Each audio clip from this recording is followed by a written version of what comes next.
tema de hígado es un tema amplio, ¿ya? ¿A quién de los grupos les ha tocado exponer hipertensión portal? ¿Ustedes? ¿Ya? Ok, entonces lo vamos a obviar, ¿ya? Porque normalmente siempre hablábamos un poco de eso, entonces ya no vamos a tocar el tema, ustedes en la exposición van a explayarse de eso. Entonces ahí vamos a tener un poquito más de tiempo para conversar, ¿ya? A ver, pues cuando vamos a ver una patología quirúrgica de hígado, ¿ya? O sea, a la cabeza rápido tenemos que ver que el paciente va a tener probablemente necesidad de sangre, ¿cierto? De transfusión o necesidad de que pueda requerir transfusión, ¿ya? Entonces, es diferente pues, operar un órgano, o sea, una víscera hueca, operar una víscera sólida. Es una víscera sólida muy importante. Entonces, incluso si han visto, creo que todos han visto una colestectomía laparoscópica, entonces al operar o sacar el fondo de la vesícula te puede provocar sangrado, ¿no?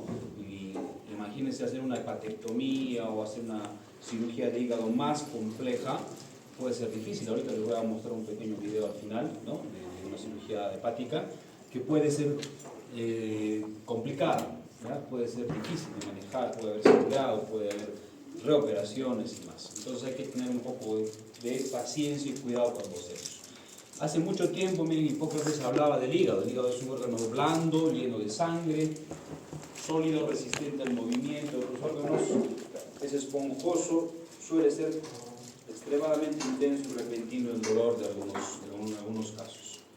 Acá en la mitología griega, mira, ven a Prometeo, incluso ¿no? Vean que el águila le comía el hígado, se regeneraba, y a eso vamos, ¿no? La capacidad que tenemos cuando vamos a operar un hígado de poder solucionar. O sea, puedes hacer una gran resección de hígado y de repente no va a pasar nada en la parte funcional del paciente. Es un órgano muy noble, que tiene buena irrigación, buena vascularización. La función de reserva hepática es buena, a no ser que tengas que hacer una cirugía demasiado compleja y complicada. Entonces es un órgano intrarrenal de mayor tamaño, 2% del peso corporal, al nacer 150 gramos y en el adulto entre 1.4 a 1.8 kilos. Mientras más grande sea el hígado, puede tener también beneficios y también puede ser perjudicial. Porque si tú, por ejemplo, vas a operar una cirugía hiatal y tienes un hígado muy extenso, muy inflamado, muy grande, no vas a poder ni siquiera maniobrar, o sea, todo se te va a caer encima. Peor si haces cirugías por laparoscopía, entonces el hígado, en vez de beneficiar, te va a complicar, ¿no? Entonces tampoco el extremo es bueno. Si la tenés una hepatomegalia, no te va a ayudar mucho, ¿ya? El diámetro transverso 30 centímetros y el anteroposterior de 10 centímetros. ¿Qué es lo importante en la longitud de hígado? Aparte de ver si es un hígado grande o no, ver el tamaño o el diámetro del lóbulo izquierdo. Ya, si tienes un lóbulo izquierdo que es más de 10 centímetros, en patologías gástricas, patologías esofágicas, patologías esplénicas, te va a dar problemas. Entonces, a esos pacientes, si tienes posibilidad de hacerlos, por ejemplo, dar dieta, bajar de peso, le damos omega 3 para que el hígado también deshinche un poco, les va a ayudar muchísimo la cirugía después de unos días, unas semanas probablemente. La segmentación la conocen dos lóbulos, 8 segmentos, y el ligamento falciforme va a marcar la división aparente de los lóbulos. O sea, el ligamento falciforme, el ligamento redondo, ¿no es cierto? Y luego vienen los otros ligamentos suspensorios del hígado. Entonces acá, ¿no? Tenemos, ¿no es cierto?, el ligamento coronario, el ligamento redondo, ¿ya? El ligamento redondo que va a ir desde el ombligo, obviamente, hasta la parte inicial.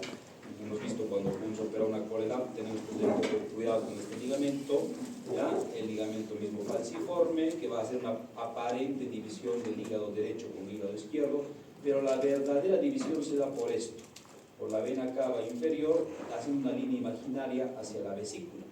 Volteas el hígado y ahí sí te va a hacer una división correcta de lo que nosotros llamamos comúnmente, pues, el hígado derecho y el hígado izquierdo, que es más fácil operar el hígado izquierdo porque no tienes muchas estructuras, tienes más espacio, es más chiquito, más fácil, ¿no? En la comparación del hígado derecho. Esta segmentación, como les dije, de la vena cava inferior, y tienes la segmentación de Coinau. Entonces acá lo importante para ustedes es que recuerden en dónde está cada segmento. Entonces, terminando, van a buscar tomografías para ver en qué segmento está alguna lesión. porque acá también tenemos que identificar muy bien dónde está la lesión. Esta segmentación se da así como las manecillas del reloj, ¿no? De derecha a izquierda. En el lado izquierdo tenemos el segmento 2, luego el 3, luego baja al 4 con la división 4A, 4B, donde está la vesícula, luego el 5, 6, 7 y 8. Entonces esa es la secuencia que se da en el orden de las manecillas del reloj, ¿ya? Entonces tienes una vista anterior y una vista posterior. O sea, lo importante, si vas a identificar un tumor, si vas a identificar un quiste, si vas a identificar un absceso o tienes un trauma, tienes que saber exactamente en dónde está la lesión del hígado, ¿ya? Porque es diferente operar una lesión superior o inferior, un segmento lateral, un segmento medial. O sea, ya tiene algunas indicaciones más específicas de especialidad, pero tenemos que ubicarnos de manera correcta donde está. Entonces, en esta arquitectura intrahepática tienes la arteria hepática, se va a ramificar para formar las arterias interlobulares. La vena porta va a emitir ramas similares, igual en el árbol, y los sinusoides van a tener un drenaje venoso, un 75% va al hígado, parte venosa, y la parte arterial un 25%. Y el hepatocito tiene una vida media de 5 meses. Entonces, vemos que la vascularización va a ir segmentaria, la arteria hepática con sus ramas, la arteria gastroduodenal, la misma puede ser la arteria hepática derecha, una rama anterior posterior, la arteria hepática izquierda con su rama medial y lateral, y la vena porta derecha con sus 2 ramas y la vena porta izquierda igual con sus 2 ramas. Lo importante es ver que vamos a formar un árbol, ¿no es cierto?, biliar con los segmentos derechos e izquierdos para hacer esto que es la entrada al trígono portal. Entonces viene vena, viene arteria, vena y viene la parte biliar. Entonces todo eso va a entrar hacia el hígado con una bifurcación hacia la parte más profunda, nosotros siempre unidos los 3, ¿no? Entonces si tienes una lesión, por ejemplo, un trauma hepático muy importante, entonces no solamente vas a pensar de que se está lesionando la parte del parénquima, no solamente se está lesionando la parte vascular, sino también puedes tener una lesión biliar intrahepática, ¿no? Entonces ahí es el problema, porque si tienes una lesión de vía biliar intrahepática va a ser diferente a manejar una lesión de vía biliar extrahepática, que lo vamos a ver en cirugía de vía biliar, ¿ya? Entonces todos tenemos que tener en cuenta de la arquitectura y la parte superior ya para la vena hepática. Entonces también vamos a ver que tenemos las venas suprahepáticas, que están en las partes más altas y va a dar una segmentación, una vena suprahepática derecha, media e izquierda que van a drenar en la vena cava inferior. Entonces acá lo importante es ver si tienes una lesión de una vena suprahepática, créame que el sangrado es casi incontrolable. Entonces lo que tú tienes que hacer es abrir el hígado para recién poder identificar la vena, porque no está nada superficial, es una vena muy profunda, ¿ya? Que da mucho tipo de problemas. En histología tenemos los lobulillos hepáticos y lo más importante acá es ver las 3 ramas que va a dar el trígono o la tríada portal, ¿no es cierto? La unión de la arteria, la vena y el conducto biliar, y los sinusoides, ¿no?, van a estar formados por células endoteliales y los macrófagos por células de Kaplan. Entonces esta es la tríada portal, ¿no es cierto?, para el lobulillo hepático, arteria, vena y conducto biliar, importante esa unión. En cuanto a la fisiología, es la transformación de glucosa en glucógeno, gluconeogénesis también, ¿no?, metabolismo de hormonas esteroideas, detoxificación de toxinas y drogas, síntesis de proteínas, síntesis de sustratos, vitaminas, metabolismo lipídico, formación de bilis que se da 1000 ml cada día, ¿no? Entonces tienes muchas funciones en el hígado que incluso con pequeña porción de parénquima se puede regular. Anomalías congénitas hay, no es tan frecuente como de otros órganos, pero puede darse, ¿no? Agenesia del lóbulo izquierdo no pasa nada, o sea, que no tengas el lado izquierdo, la función del hígado va a ser la misma. Agenesia del segmento anterior también. Lóbulos accesorios como el lóbulo de Rieder, lo que sí te podría dar es un problema para la disección, por ejemplo, del estómago en la parte superior, ¿no? Tejido hepático ectópico, atresia biliar intrahepática, que el paciente pues tiene un problema de ictericia muy importante. Transposición, hematomas, quistes, fibrosis quística y demás, no se presentan con regularidad. Entonces, lo que sí nos importa es ver las patologías que vamos a operar, ¿no es cierto? Entonces, los pacientes que entran a una cirugía, casi siempre los pacientes son cirugías programadas, ¿no? A no ser de que tenga, por ejemplo, un quiste hidratídico complicado, con sepsis, un absceso sobreinfectado, un absceso que el paciente esté en mal estado general y más, para operarlo así de inmediato, no.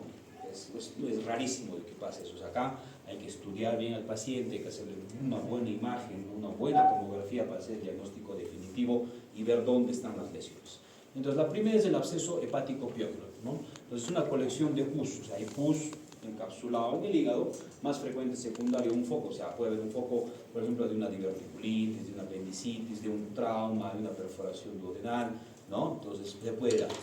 Generalmente son pequeños y múltiples, solitarios o multiloculados. Entonces, estas son las imágenes de múltiples abscesos hepáticos, ¿ya? Que en algunas ocasiones, de acuerdo a la resolución de la tomografía, se puede confundir con metástasis, porque puede tener una densidad muy parecida a una metástasis, pero normalmente es algo mucho más, no es líquido, es algo más denso, ¿no es cierto? Como es pus, es el tejido, la solución es un poquito más espesa. Entonces, las etiologías son estas las 7. La primera es una etiología biliar, o sea, todo absceso tiene que tener una causa. Tú vas a operar y tienes que encontrar la causa de lo que está formando el absceso en el hígado, ¿no? Entonces, la primera es la etiología biliar, 40%. Colecistitis, colangitis, colangiocarcinoma, por ejemplo, ¿no? Luego, la parte portal, 20%, apendicitis, diverticulitis, periflebitis. La parte arterial, 10%, endocarditis, causas odontológicas que son raras. Luego, por extensión directa, ¿cierto? Una úlcera duodenal, una úlcera péptica perforada. Por traumas directos, trauma abierto, ¿cierto? Trauma penetrante. Y atrogenia, cuando haces una biopsia de hígado de repente no muy bien hecha o muy profunda, que te puede dar un absceso. O de origen criptogénico, cuando ya has estudiado todas las causas y no has llegado al origen, le colocas como un absceso oculto. Factores predisponentes, obviamente pacientes diabéticos, alcohólicos, inmunosuprimidos, tuberculosis, cirrosis, enfermedad granulomatosa, consumo de esteroides, ancianos, alcoholismo. Entonces, acá por ejemplo tenemos una foto de un paciente. Este es un separador suprapúbico. Acá están las costillas y este es el hígado.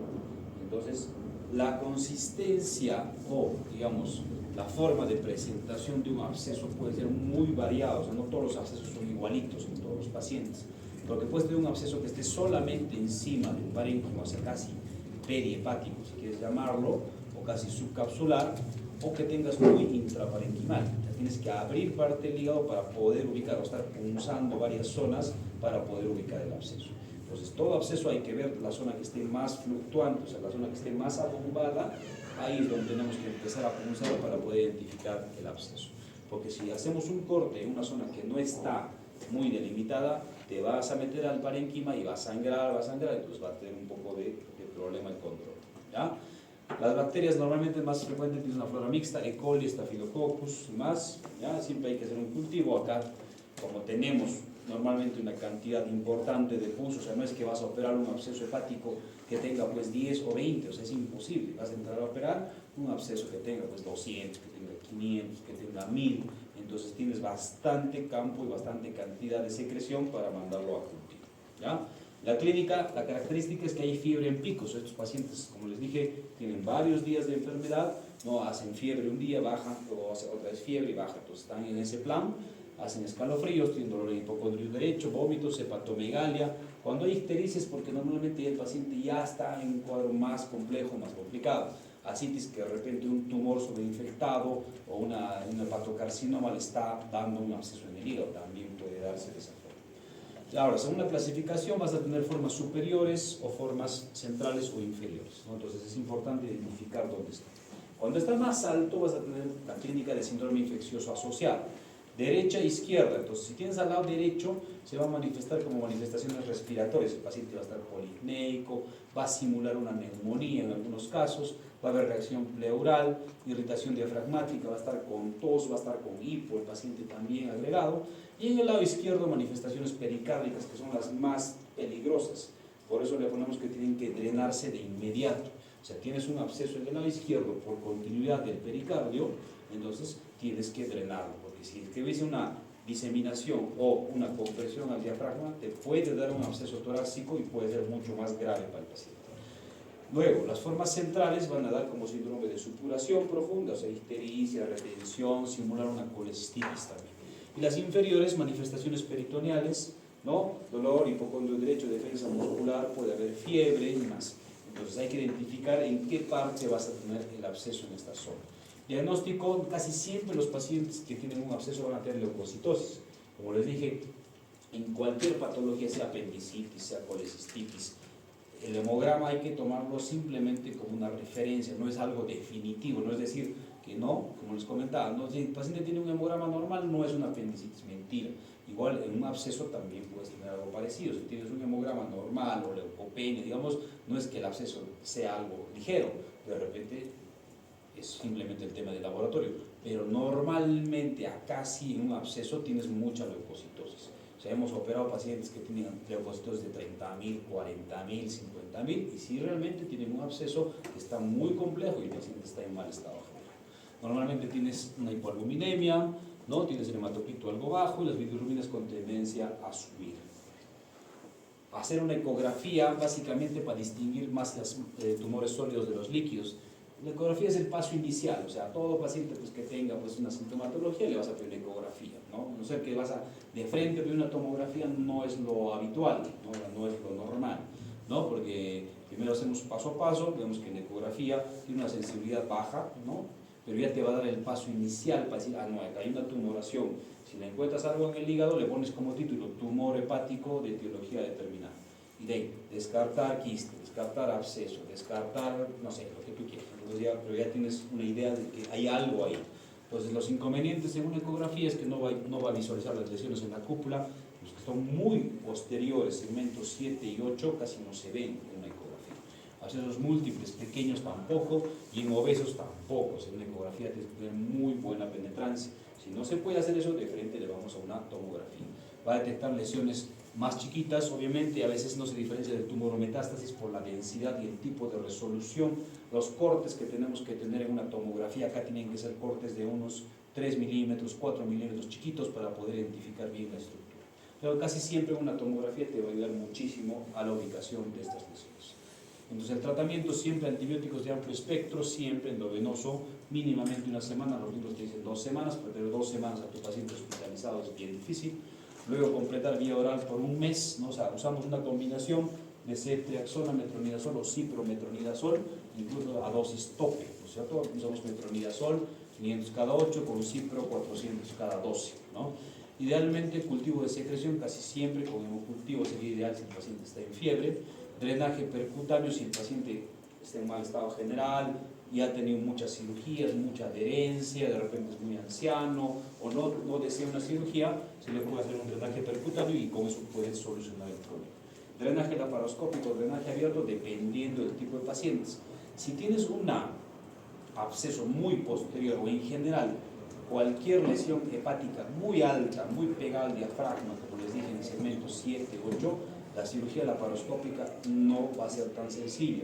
Va a ser más difícil de que la cámara pueda ubicar esa zona y poder de repente drenar. Puedes drenar de repente una parte, ¿no? Pero tienes el riesgo de que vas a dejar un poco de lesión. Entonces lo mejor es hacer una cirugía abierta en esos casos, ¿ya? Entonces se puede hacer cirugía abierta, cirugía laparoscópica y puede haber complicaciones como complicaciones pleuropulmonares, sepsis, shock, absceso sufrénico, absceso residual, otra vez absceso hepático, subhepático, peritonitis por absceso hepático roto. Normalmente el absceso está muy localizado, tienes una pequeña pared que lo está conteniendo toda la pus, pero a veces la pared se debilita tanto, se rompe y toda la pus se disemina y te hace una peritonitis. Y ahí es grave. Los pacientes normalmente están muy mal, en mal estado general, y solamente al lavar, el paciente se descompensa. Entonces puedes tener muchas presentaciones como esta, por ejemplo, tienes un absceso múltiple con múltiples focos. A ver, si tú tienes, por ejemplo, múltiples abscesos, pero son chiquititos, no los vas a entrar a operar, porque o sea, no vas a poder encontrarlos. Tendrías que estar punzando el hígado en todas las zonas, abrir uno, abrir otro lado, más riesgo de sangrado. Entonces es mejor darle tratamiento médico y ver, observar a tu paciente, porque puedes encontrar algo más difícil. Puedes encontrar abscesos muy posteriores, absceso por cirugía abierta, por cirugía laparoscópica también podemos hacerlo, ¿no? Después de varias presentaciones. Y el otro absceso es el absceso mediano, que es poco frecuente, la verdad, en nuestro medio. A diferencia del primero que hemos visto, es una colección que no es maloliente, el otro sí el dolor es más característico, acá no. Acá la pus estéril tiene una característica de color achocolatado, como pasta de anchoas, ¿no? Es como una leche cortada, media oscura, media marrón. Generalmente es única a diferencia del otro, y también acá tienes que los bordes son mucho más difusos. O sea, en una imagen, en una tomografía, no tienes los bordes muy delimitados, ¿no? Acá se ven más como curvas y más, ¿no? Causada por un parásito, la entamedia histolítica, contagio directo e indirecto, diseminación por vía portal, y acá la clínica va a ser un poco diferente. Los factores predisponentes también: climas más tropicales, mala condición sanitaria, homosexuales, personal militar, inmigrantes de zonas endémicas, te puede dar esto. Acá tienes un margen de tiempo de enfermedad mucho más largo, ya de 2 a 4 semanas es el periodo de ventana para que recién se manifieste. Normalmente en el otro son días. Por ejemplo, te ha hecho una apendicitis complicada, una peritonitis localizada, y a los 4 o 5 días te empieza a hacer fiebre y encuentras el absceso. O sea, tienes poquito margen de tiempo. En cambio, acá tienes hasta un mes. O sea, después de un mes, recién el paciente te va a manifestar dolor, te va a fastidiar, te va a dar fiebre, te va a dar hepatomegalia, y acá la característica es que hay deposiciones líquidas. O sea, acá hay diarrea, normalmente son diarreas acuosas, verdosas, abundantes, ¿no? Que no se da en el otro tipo de absceso. El diagnóstico: hay que hacer examen de heces, pruebas serológicas, pruebas de laboratorio. Normalmente hay mucha eosinofilia, hay 10%, 20% de eosinófilos en los pacientes. Pedir una ecografía y tomografía para hacer un diagnóstico diferencial. Acá el tratamiento va a variar. Primero usamos tratamiento médico, metronidazol 500 miligramos cada 8 horas, 10 días. Y acá la aspiración cerrada puede haber un riesgo de ruptura, porque si tú estás aspirando vía ecográfica o tomográfica, se te puede diseminar. El drenaje quirúrgico solamente cuando esté infectado, si no, con el tratamiento médico es más que suficiente. O sea, acá operar es mejor esperar, a comparación del otro que casi siempre vas a terminar en una cirugía. Acá tenemos que darle el manejo más conservador posible. Igual se puede complicar con derrame pleural, perforaciones, abscesos, peritonitis, rupturas, absceso piógeno, insuficiencia hepática, hemofilia o absceso cerebral. Otra patología es el quiste hepático simple, ¿ya? que se ve como hallazgo casual más que todo. O sea, no es que le vas a hacer un diagnóstico para encontrar un quiste de este tamaño, imagínense. O sea, el paciente tiene que estar con un abdomen muy distendido, mucho dolor, vomitando, o sea, tener una sintomatología muy evidente. Normalmente los quistes son hallazgos casuales. Se le han pedido una ecografía, digamos, para descartar colelitiasis, para descartar, digamos, no sé, una hernia, y por ahí le han hecho un barrido y han encontrado un quiste, entonces ahí es un hallazgo más casual. Entonces son quistes no parasitarios, un quiste simple, son quistes solitarios, normalmente en el lóbulo derecho, y van a contener el líquido cristalino fluido. O sea, cuando tú lo vas a punzar, el líquido va a ser muy fluido, ¿no? Es clarito, ¿no? Como cristal de roca, ¿ya? Y es abundante. Normalmente estos quistes tienen bastante volumen. Hemos sacado quistes simples con 2 litros o 3 litros dentro de su cavidad, ¿no? Entonces ya es algo importante. La clínica y el diagnóstico, casi siempre, como les dije, asintomático. Puede haber dolor en el hipocondrio derecho, distensión abdominal, ictericia, compresión. Acá es importante hacer un diagnóstico correcto, una ecografía, una tomografía, y ver el tiempo de enfermedad del paciente. Si es que tiene sintomatología muy importante, recién vamos a hacer el tratamiento. Solamente se va a operar cuando hay una sintomatología muy evidente. Mucho dolor, mucha distensión, mucho vómito, ¿no? Compresión de órganos vecinos y demás. Entonces ahí sí, el drenaje del quiste. O sea, hacemos una punción que se hace por la laparoscopía, puncionamos, abrimos un poquito más el tamaño, aspiramos, lavamos, volvemos a aspirar y le podemos dejar un drenaje. O hacemos como si fuese un quiste grande de ovario, con un drilling. O sea, hacemos un corte acá y luego le hacemos varios huequitos acá alrededor, varios huequitos, para que no se vuelva a coleccionar, porque si tú no lo cierras, eso se va a volver a llenar. Es mejor dejarle varios orificios para que no vuelva a coleccionarse. A diferencia del quiste hidatídico, ¿no? Que esto lo han visto mucho en infectología, en otras materias también, ¿no? Que es muy frecuente en nuestro medio. Nosotros hemos operado quistes hidatídicos bien complicados, pacientes que tenían quistes terribles. Ahora también hay quistes que son también sencillos de manejar, con observación, incluso se le puede dar mejor manejo a estos pacientes. Entonces, es una zoonosis, un problema de salud pública, gran repercusión económica para el paciente, para el Estado, puede comprometer cualquier órgano, puede tener una hidatidosis en el vaso, puede tener intraperitoneal, en el cerebro, ¿no es cierto?, en el pulmón, en todo lado, ¿no? Entonces, estamos hablando actualmente del hígado, ¿no? Entonces, Acá la pared se va a formar por una adventicia externa y una membrana germinativa interna. La etiología, ya la conocen, Echinococcus granulosus, Multilocaris, Ogedi, Oligartus, distribución geográfica en todo el mundo, en el Perú más frecuente en la zona ganadera, ¿no? Junín, Pasco, Huancavelica, Puno, Cusco, en Sicuani, más acá en el Cusco. El ciclo biológico lo conocen, el huésped definitivo, el huésped intermediario, no es necesario que hablemos de esto, no nos interesa mucho en la parte quirúrgica. La clínica, ¿no? La sintomatología puede ser variable, va a depender de dónde está afectado, el órgano, el tamaño, la ubicación, contacto con órganos vecinos o complicaciones. Puede ser asintomático como en muchos casos, o puede tener un clínico debutar con un shock anafiláctico cuando se rompe, o te puede hacer un shock anafiláctico cuando tú estás operando al paciente, o sea, estás teniendo mucho cuidado, pero por ahí se derrama algo y el paciente tiene mucha labilidad y te puede hacer un shock en ese instante. Asintomáticos 80%, como les comentaba, puede haber dolor abdominal, distensión abdominal, fiebre, ictericia, si hace palpes, porque es un quiste que tiene muchos años de evolución. Normalmente la literatura te dice que el quiste va a crecer 1 centímetro por año, ¿ya? O sea, si tú le haces seguimiento a tus pacientes, en 10 años tendría que tener 10 centímetros, pero hemos visto incluso niños chiquititos, 4 o 5 años, que tienen quistes pues, de 10, 15, 20 centímetros, o sea, no hay forma, o sea, ¿cómo ha podido crecer ese quiste? O sea, no hay una regla estandarizada para el manejo del tamaño del quiste. Puede ser muy variado, pacientes que tienen mucho tiempo con quistes muy chiquitos, muy localizados, que están incluso comprimiendo en la parte posterior y casi ni sintomatología les da. Entonces puede ser muy variado. ¿Qué más? Puede tener una clínica, ¿no es cierto?, para el diagnóstico, importante la clínica y la epidemiología. Laboratorio, que puede ser normal o leucocitosis, puedes encontrar casi siempre eosinofilia en el 40% de los pacientes. Y lo importante es hacer el diagnóstico de la hidatidosis, ¿no? Entonces tienes que pedir o Western blot o ELISA, que es lo más actual que se usa, ¿no? Antes usabas el arco quinto, que ya no hay casi ningún laboratorio, entonces, pero sí con el ELISA también es importante el diagnóstico. Pero si es negativo, no es que necesariamente va a descartarse la patología.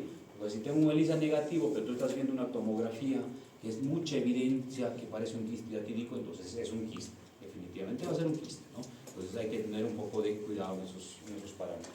Ecografía, un hallazgo casual, por tomografía también puede ser algo casual, o hasta por CEPRE, porque puedes tener, ¿no es cierto?, hepatohidatidosis, o sea, quistes en el conducto hepático, en el colédoco, puedes tener membranas que puede ser por una CEPRE, sospecha de colangitis, sospecha de coledocolitiasis, y entran a una CEPRE y estás encontrando una hidatidosis hepática, ¿ya? Entonces, acá usamos nosotros la clasificación de Gardner para los tipos de quistes, son del 1 al 5.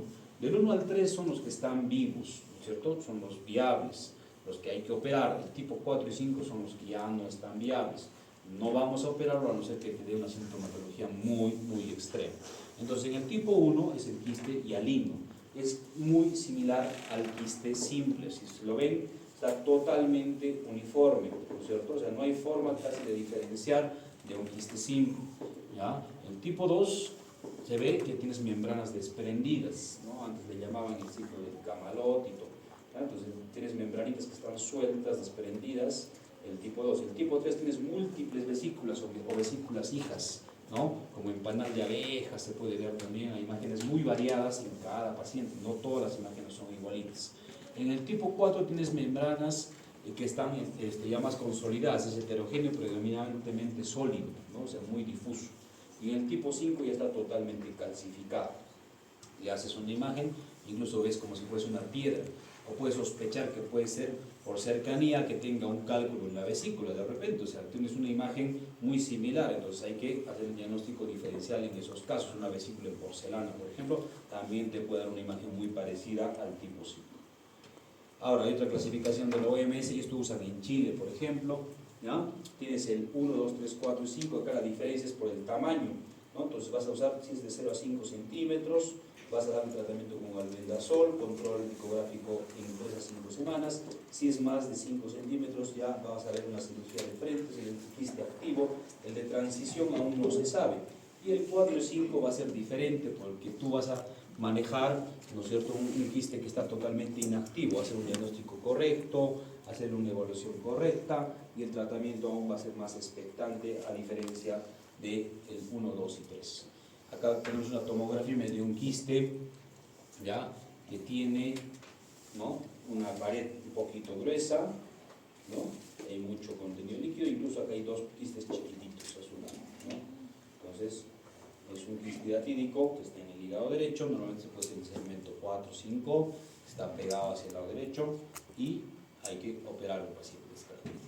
Inicialmente se da tratamiento médico, le damos albendazol 10 miligramos kilo peso por día, en ciclos de 28 días con descanso de 7 por 4 ciclos. Eso es lo que se usaba antes. Ahora usamos de frente, o sea, todo albendazol todos los días por 4 meses seguidos, ya sin descanso.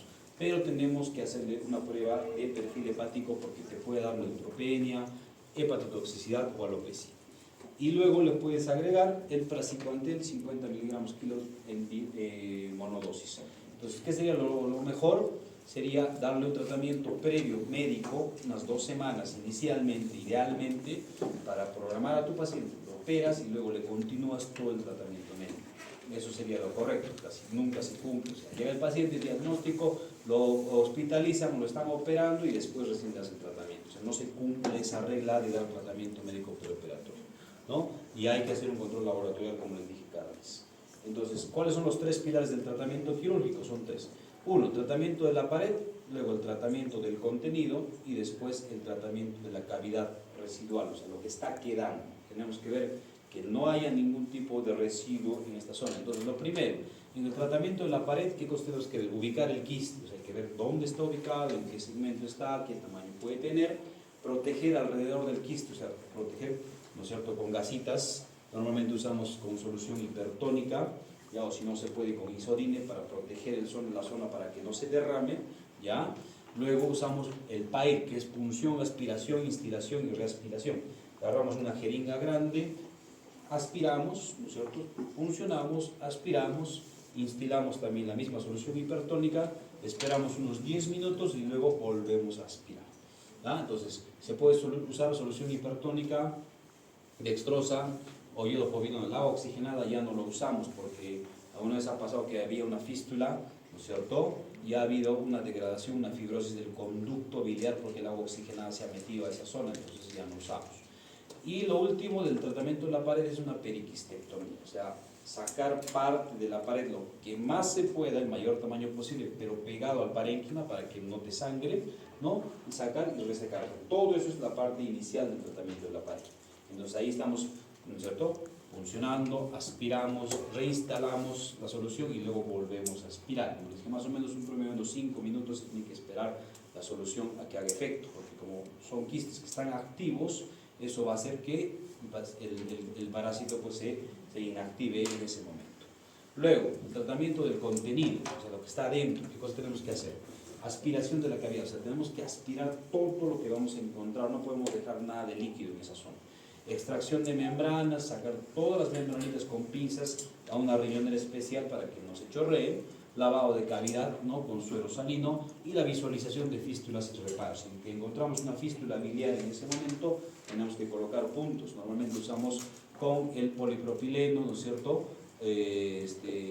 4 ceros o 5 ceros para cerrar la fístula. Entonces acá, miren, por ejemplo, estamos sacando las membranas, ¿no? Hay que ver que la cavidad esté limpia, esté libre y no esté libre de las fístulas, ¿ya? Acá son fotos del hospital, miren la cantidad de membranas que hay, la cantidad de vesículas que se ha sacado, 3 riñoneras, era un quiste muy grande, muy extenso. También puedes tener quistes únicos, o sea, una sola membrana que salga en bloque, un solo quiste y listo. No puedes tener múltiples vesiculares y demás. Es más dificultoso el manejo porque tienes que estar sacando una por una, ¿no? Te demoras más en la cirugía.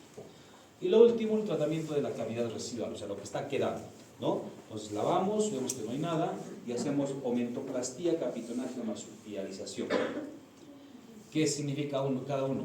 Omentoplastía, o sea, el epíflon, el omento, lo vamos a pegar hacia la cavidad, lo estamos rellenando la cavidad. Capitonaje, o sea, que estás, ¿no es cierto?, cerrando los bordes para que sea más chiquito la cavidad, le colocas puntos, ¿no es cierto?, como una jareta y se va a achicar el espacio. Y lo último, la marsupialización, es pegar la cavidad hacia la pared, lo colocas unos puntos para que se adhiera a la pared y sea el trayecto mucho más corto. Ya no se usa las dos últimas, la verdad, lo mejor es hacer solamente omentoplastia. Y lo último es colocación de drenajes, que sí o sí tienes que colocar. O sea, no hay forma de que en esta cirugía no uses drenajes. Nosotros usamos dos drenajes. Un dren va dentro de la cavidad y el otro drenaje va subhepático. Usamos drenes gruesos normalmente, tubulares, ¿no? Para evitar de que se obstruya, ¿no? Y dejamos varios orificios. Acá, por ejemplo, tenemos un paciente que se ha operado. Esta es la cavidad residual y vemos que estamos encontrando bilis, haya manchado con bilis. Entonces, ¿qué significa? De que hay una fístula en ese momento y tenemos que repararlo, ¿cierto? Prolen de 3 ceros, 4 ceros, ubicar dónde está, porque a veces pasa de que no ubicas, dejas el drenaje y vas a formar una fístula biliar externa, que puede cerrar, puede cerrar de repente espontáneamente, pero va a demorar. Normalmente eso, en que cierre, demora unos 3, 4 semanas, incluso pacientes se van de alta del hospital con el drenaje y vamos controlando poco a poco, pero es fastidioso para el paciente. O sea, no es tan cómodo estar con un drenaje tanto tiempo. Y esta es la aumentoplastía, llenar la cavidad con epiplom parcialmente, ¿cierto? Le colocamos un puntito al espacio del quiste y va a quedar esto, para evitar de que esa cavidad se forme un absceso, porque hemos dicho que una cavidad también puede formar un absceso hepático, o sea, no vamos a dejar mucho espacio vacío en esa zona. En cuanto al PAI, ¿no? También es otro tipo de procedimiento, lo que es, ¿no? Punción, aspiración, instilación, reaspiración. También puede ser solamente un tratamiento definitivo en pacientes, por ejemplo, ancianos, en el embarazo, que no puedan operarse, fracaso de la cirugía. Entonces lo haces guiado vía tomográfica, le colocas la aspiración, le dejas un catéter pigtail en esa zona, ¿no? Y le haces un control tomográfico cada 6 meses. Si el paciente no es candidato a una cirugía, de repente muchos factores, se puede intentar esto y da un buen manejo. O sea, es lo que se llama el tratamiento por radiología intervencionista, que es muy bueno en pacientes que no van a tolerar una cirugía. Pero el tratamiento quirúrgico tienes dos opciones. La primera es la cirugía conservadora, que es la periquistectomía, que es lo que se hace acá en Perú y Sudamérica, ¿no? Solo la periquistectomía, y las cirugías radicales, que lo hacen esto en Estados Unidos o en Europa, ¿no? Quistectomía, segmentectomía o hepatectomía, o sea, son más radicales allá porque no quieren que vuelva a pasar lo mismo el paciente, como es un problema de salud pública. Entonces hacen una cirugía muy agresiva, muy definitiva para evitar de que vuelva a aparecer el quiste. Entonces sacas todo el segmento, hepatectomías parciales y más. Entonces el tratamiento va a depender de qué cosa en general, del tamaño, la localización y el garbo. Si tienes, por ejemplo, un quiste muy chiquitito, está más central en, digamos, en los lóbulos inferiores, en el 4, en el 5, y es un Garbi 1, pues se puede hacer excelente por la laparoscopia. Pero si, por ejemplo, tienes un quiste de unos 20, 30 centímetros, que está en el segmento 7, y tienes un Garbi 3 y 4, entonces va a ser una cirugía muy difícil. Entonces es mejor hacer una cirugía abierta, porque te vas a demorar mucho más tiempo. Sacar, imagínense las vesiculitas uno por uno por la laparoscopía, se te cae la bolsa, terrible, ¿no? Entonces no podemos estar jugando con el paciente en esos casos. Complicaciones, puede haber muchos, ¿no? Ruptura del quiste, las vías biliares, te puede hacer colangitis, infección bacteriana, puede haber obstrucción de la vía biliar, compresión vascular, reacción anafiláctica, hemos tenido un caso en el hospital, siembra peritoneal porque ya ha habido diseminación, porque no has cubierto bien tu campo operatorio, ¿ya? Y diseminación a órganos como pulmón, cerebro, corazón y otros. Acá tenemos un quiste que está en la vía biliar como una hepatohidatidosis, también se puede dar. Y esto, lo de cirugía de hipertensión portal, como les dije, lo vamos a pasar, ¿ya? Porque hay el grupo que va a exponer, ¿ya? Para avanzar y terminar lo que nos importa ahorita, ¿ya? Esto. Bien. Ahora, en patologías con trauma en el hígado, ¿ya? Acá tienes un trauma por arma blanca, perdón, suelto, acá se ve la lesión. Entonces puede ser una lesión muy grave, ¿ya? Entonces en este paciente tenía esa lesión, arma de fuego, perdón, acá en este caso, y tenías una lesión de hígado, tenías una lesión de colon, una perforación de vesícula, y también tenías una lesión de retroperitoneo, o sea, había una lesión muy importante, no sabías hacia dónde estaba la salida, y el paciente estaba con una distensión abdominal importante. Entonces, en el trauma hepático, como hemos visto en la clase de trauma abdominal, acá en el hígado puede tener una resolución un poco más compleja, más variada. La clasificación del trauma hepático es diferente a una clasificación de un trauma de otros órganos. Acá tienes hasta la 6ª clasificación, ¿cierto? A diferencia de los otros.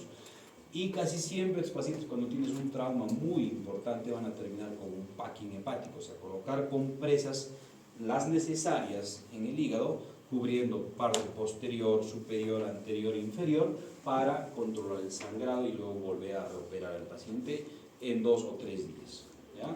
Entonces, ahora, en tumores hepáticos benignos del hígado, ¿ya? Los tumores hepáticos pueden ser muy variados. O sea, si tú tienes, por ejemplo, un tumor en la ecografía o la tomografía, como les dije hace un rato, le vas a poner el título, es, ¿no? Tumor hepático de etiología determinada. Y de ahí vas a descartar abscesos, quistes, hemangiomas, hepatocarcinomas, metástasis, o sea, lo que tú quieras de lesión tumoral en el hígado se va a manifestar ya con un descarte de las demás. En los benignos frecuentes, el hemangioma es el tumor más frecuente, usualmente está asintomático, un hallazgo incidental de color rojo negruzco, aspecto esponjoso, se ve una imagen hiperecogénica, puede ser único múltiple y solamente vas a operar si da muchos síntomas, porque un hemangioma, si no tienes un buen pedículo, vas a estar intentar disecar, te va a sangrar, o sea, porque es un tumor de sangre, ¿no es cierto? Y te va a sangrar, y a veces no se puede ni controlar ni con argón, le vas a tener que poner hemocolágeno, surgicel, y no se puede. Normalmente se ve así en una lesión grande, difusa, con el borde bien delimitado. Y en la parte interna, y va a ser, como les dije, es un tumor muy vascularizado, muy edematizado, que solamente si se te complica o se rompe o por ahí tienes una compresión, una sintomatología de distensión, de vómitos, vas a entrar a operar el hemangioma. Si no, como es benigno, solamente observación. Luego, otro tumor, el adenoma, una lesión circunscrita, blanda, más clara que el parénquima, se ve medio deslustrado la lesión en esa zona, más en frecuentes que toman mucho tiempo anticonceptivos orales, le pasa eso, puede dar dolor inespecífico, tumor, se puede también complicar, suelen ser únicos y existen riesgos de malignización, pero no en muy alto porcentaje. Tratamiento, suspender los anticonceptivos orales y resección en cuña de la lesión tumoral que estamos encontrando. Acá normalmente se ve esto, una lesión mucho más oscura, deslustrada, y felizmente estos adenomas tienen sí un buen pedículo. O sea, mientras el pedículo sea más laxo, más largo, va a ser mucho más fácil la exéresis del tumor. Como todo tumor tiene que mandarse sí o sí a patología para un diagnóstico definitivo. Otra lesión tumoral es la hiperplasia nodular focal. Es un tumor único, asintomático, estable en tamaño, el color es más cobrizo, en su cápsula tiene una cicatriz estrellada al medio, o sea, si tú lo abres, ¿no es cierto?, ese tumor va a ser como una estrella que está con 5 bordes así, ¿no? De borde del hígado, no requiere tratamiento, solo seguimiento, solo antisintomatología te va a dar eso, ¿no? Porque es una lesión grande, irregular, ¿ya? Que si es que hay mucha sintomatología, recién vamos a operar. Y en los malignos tienes pues 2 tumores importantes en el hígado. Uno, que es el hepatocarcinoma, el 80% de los tumores malignos, ¿no?, van a dar una lesión única, grande, hipervascularizada, más en varones, está asociado muy frecuente a lo que es la cirrosis hepática. Entonces, pacientes que tienen cirrosis, hay que hacer seguimiento, hay que hacer un fibroscan, ¿no es cierto?, para ver cómo está la evolución de la fibrosis hepática, para ver si va a tener tendencia a ser o no un tumor de hígado. Hepatitis A, hepatitis B, hepatitis C, hemocromatosis, déficit de A1-AE, enfermedad de Wilson, el alcohol, también pueden darse. La clínica de los pacientes es una tumoración palpable, evidentemente, hepatomegalia, baja de peso, signos de cirrosis, circulación colateral, ascitis, ictericia, esplenomegalia y signos de hipertensión portal también se pueden. Fenómenos paraneoplásticos como eritrocitosis, hipercalcemia, hipoglucemia, ginecomastia también se pueden dar en los pacientes. Acá hay un flujograma que se ha hecho, hemos hecho un estudio en Lima, ¿no?, de pacientes con obesidad que tenían el hígado graso. Entonces le hemos hecho una biopsia de hígado a todos los pacientes y hemos encontrado que un 70% de los pacientes tienen esteatohepatitis, ¿ya? Y de esa esteatohepatitis hay un porcentaje de pacientes que pasan a fibrosis. Luego de esta fibrosis pueden hacer cirrosis y de la cirrosis hacen hepatocarcinoma. Este es el seguimiento, así que decir que tienen el hígado graso, un poco hinchado, algunos lo toman muy a la ligera, no es tan sencillo, ¿ya? O sea, puede ser algo complejo, porque algunos pacientes de hígado graso han pasado esteatohepatitis y de frente han pasado a cirrosis, o de frente hepatocarcinoma, o de hígado graso de frente a la cirrosis, o sea, no han tenido toda esa evolución. Entonces, Cuidado, como dicen solamente que tienen el hígado graso, no es tan inocuo, ¿ya? Entonces hay que hacer diagnóstico, ¿no? Ecografía, tomografía siempre, a estos pacientes con contraste, resonancia, pedir el marcador tumoral específico del tumor de hígado, que es el alfa-fetoproteína, que casi siempre está elevado en el hepatocarcinoma, y la biopsia, pues bueno, te va a dar el diagnóstico definitivo de lo que estamos buscando. Tratamiento, una resección hepática, siempre. Criterios de resecabilidad, ¿cuándo vas a operar? Cuando hay un buen estado general del paciente, ausencia de metástasis, lesiones limitadas a un glóbulo, cuando no hay cirrosis, cuando no hay ascitis, se va a operar. Si tienes todo esto, no lo vas a operar. Trasplante, tumores menos de 5 centímetros van a ser candidatos a trasplante, alcoholización, criocirugía, radiofrecuencia. Normalmente el pronóstico es malo, fallecen antes de los 6 meses, o sea, tener una cirugía muy agresiva, peor, al paciente a veces lo va a complicar la morbilidad, porque va a ser una cirugía larga, mucha transfusión, mucho drenaje, mucho seguimiento, la recuperación es lenta de estos pacientes, una cirugía muy fuerte, muy agresiva, entonces hay que ver si va a ser candidato o no a operarse. Normalmente se ve esto, una lesión muy difusa, muy irregular, que pasa el contraste muy difuso en la parte medial, y es un tumor pues evidentemente malo para los pacientes. Y el otro tumor es el hepatoblastoma, que es un tumor maligno más hepático más frecuente en los niños, más en varones. La clínica tiene un hígado grande, pubertad precoz, tumores solitarios grandes, circunscritos, el tratamiento es la resección, y este tumor sí reacciona mejor a la radioterapia, tiene un pronóstico mucho mejor que el hepatocarcinoma, ¿no? 50% a los 5 años. O sea, con radio puede funcionar este paciente, una radioterapia, una hepatectomía muy central, muy localizada también se puede. Y en cuanto a las metástasis, que es otro tipo de tumor, son los tumores malignos más frecuentes del hígado, porque hemos visto que hay tumores que metastatizan al hígado, de colon, de recto, puede haber de pulmón, puede haber de mama, ¿no? Entonces puede haber de recto peritoneo, es frecuente, ¿no? Entonces del melanoma, del linfoma y más. Diagnóstico, dolor, en el cono derecho, puede haber colestasis, y el tratamiento puede ser paliativo o metastasectomía junto al tumor primario, que es raro hacer eso. Normalmente se hace cuando es un tumor de colon, hemos dicho, que tiene una metástasis muy localizada, única en el hígado, se hace en el mismo tiempo operatorio las dos cirugías definitivas. Acá, por ejemplo, tienes varios múltiples de focos de metástasis, haces metastasectomías con segmentectomía, cirugía que puede ser difícil con no muy buenos resultados, ¿no? Entonces, depende de cómo tú vas a manejar el tipo de cirugía, puedes manejar pues una imagen especial, volumetrías y demás. Ahora, para el tema de trasplante, que también lo va a tocar uno de los grupos, básicamente es ver que si es in situ o in situ en la banca, ¿no es cierto? Lo importante es ver el volumen hepático remanente suficiente. O sea, todo esto del tratamiento, si es una esteatohepatitis no alcohólica, si es cirrosis la causa para que el paciente vaya a trasplante, porque la mayoría de los pacientes acá en el Perú que son candidatos a trasplante hepático son por cirrosis y dado por obesidad. Entonces, tienes, por ejemplo, un hígado muy grande. ¿Y qué es lo importante de un tumor para hacer un trasplante? Es esto, la reserva hepática ideal. Cuando un paciente está sano, o sea, tienes un hígado sano, con el 20% de función del hígado te va a ir bien, o sea, no vas a tener una insuficiencia hepática. Si tienes un paciente que es cirrótico y va a ser candidato a un trasplante, tiene que tener el 30% de hígado funcional para que no te haga una insuficiencia hepática. Y si tienes un paciente con un tumor de hígado, mínimamente necesitas el 40% de un hígado funcional para que no te haga una insuficiencia.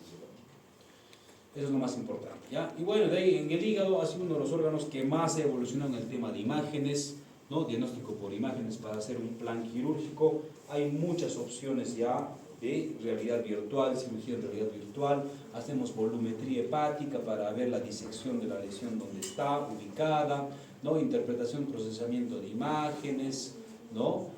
Puedes hacer imágenes en 3D, reconstrucción en 3D, interpretaciones en realidad virtual, manejar lo que es estudios anatomofuncionales en patologías de vía biliar. Usamos también lo que es el verde de indocianina para ver la lesión de vía biliar, cirugías hepáticas, resecciones amplias, resecciones hepáticas. Ese es el verde de indocianina, ¿no? Cuando es una hepatectomía con compromiso de vesícula, con compromiso de vía biliar. ¿no? Realidad virtual y más. O sea, tienes múltiples opciones que se ven en el hígado para planeamiento quirúrgico ya casi sin margen de error. O sea, tú vas a ir viendo dónde está la lesión, cómo vas a manejarla, la recuperación, todo lo demás, ¿no? O sea, es una de las patologías que más se puede manejar en lo que es o sea, en realidad elementos virtuales, elementos mucho más actuales, ¿no? A comparación de otros órganos se puede manejar de esa forma, ¿ya? Les voy a mostrar un videito para que vean, completamos.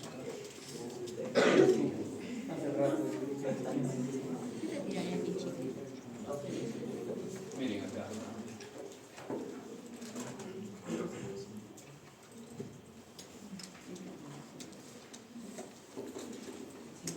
Ya, a ver. Ahí es un quiste.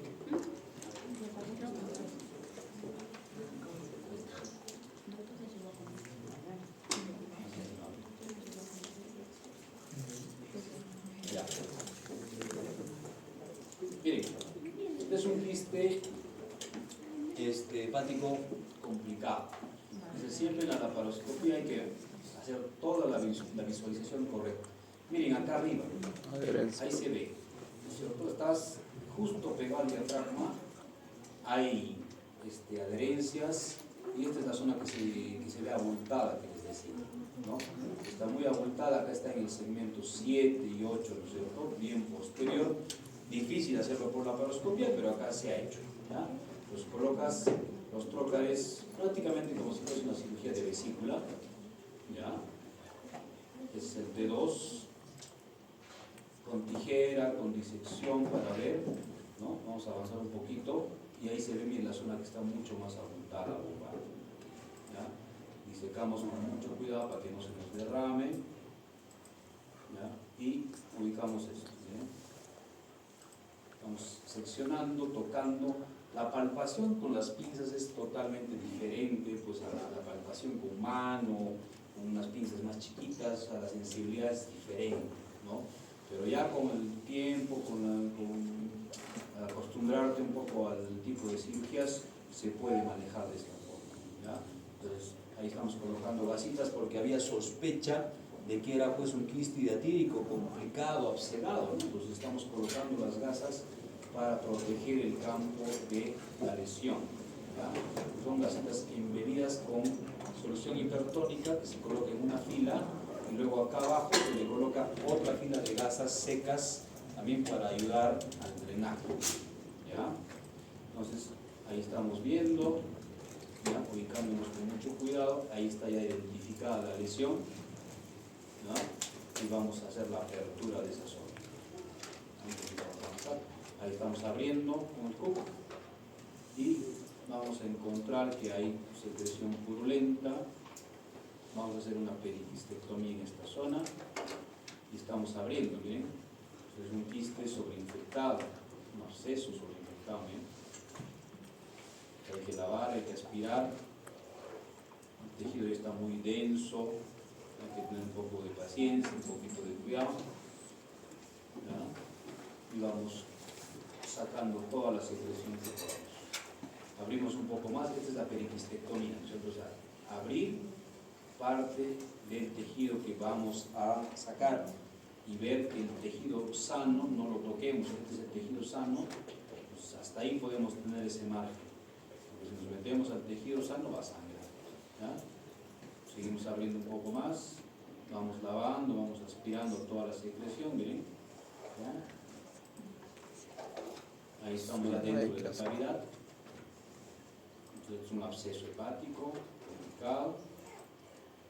Seguimos abriendo un poquito más y listo, lavamos, las gasitas las vamos a proteger y ahí queda prácticamente. Nos vamos a colocar un drenaje, sacamos lo que hemos puesto en una bolsa, en un guante y le vamos a colocar los drenajes correspondientes. Creo que ya no sé, lavamos, aspiramos, ahí están los drenajes.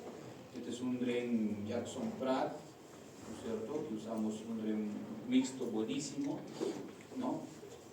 Le podemos dejar uno arriba y otro abajo, ¿ya? Y con eso se va el paciente de alta incluso. cerramos por contraabertura y luego dejamos el drenaje en tiempo correcto, ¿no? Ahí está dentro de la pared. ¿Ya? Esa es una. Y la otra